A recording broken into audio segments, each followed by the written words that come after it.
Well, more people than ever before are mentally checked out at work. Yeah, according to a recent Gallup poll, employee engagement plummeted to 32% last year. At the same time, the number of workers who are actively disengaged, that's going up. And it didn't matter if the worker was remote, hybrid, or on site. All right, so what is making employees check out, and how can managers get them to check back in? Joining us now to answer some of those questions is Yun Rhee, the Elevated Human Experience Chief Empowerment Officer. Thank you for joining us. Thank you so much for having me.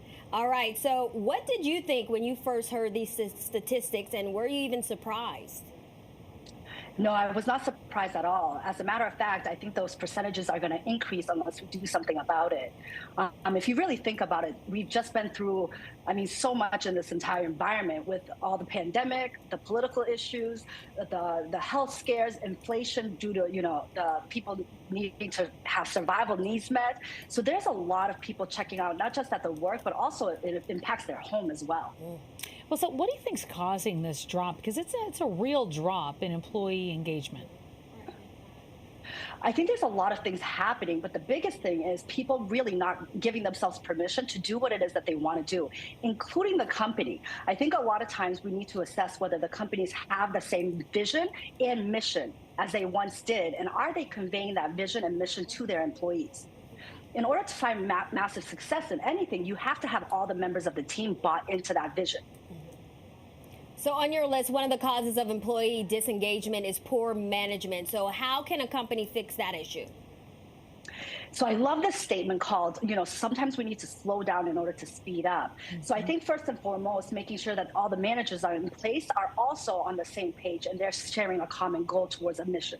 And with that said, taking the time for the company to really assess what the individual's goals are and are they in the right seats? Right? I think that a lot of times they might have the right employee, but they might not be doing the actual right role for that company. That's interesting. You don't see a lot of companies doing that type of assessment. Right. Well, employees really. I'm sorry. Go ahead. No, I was just going to say, can you imagine if we were able to slow down a little bit and really get to the heart core of what that individual wants to be doing, and if they're bought into the vision? That alone will make a massive difference in that company's output. And you feel it'll be better because if you hear from an employer, they'll say, we don't have time to slow down and give everybody their wish list. So how do you balance those two things? Well, it's funny because now what's happening is that everyone's on a reactionary mode and reacting to whatever the current environment is doing, which is actually decreasing the productivity. See, we as humans are born as creators. So if we're given the opportunity to really excel in what we're doing and actually doing what it is that we want to be doing, then our genius that shows up, we can do things so much easier and better than anybody else. You get more out of each person, right? Yes. So we know that employees rarely have a say in how to make managers better at their jobs, but is there anything they can do or say to help turn things around without putting their own job on the line?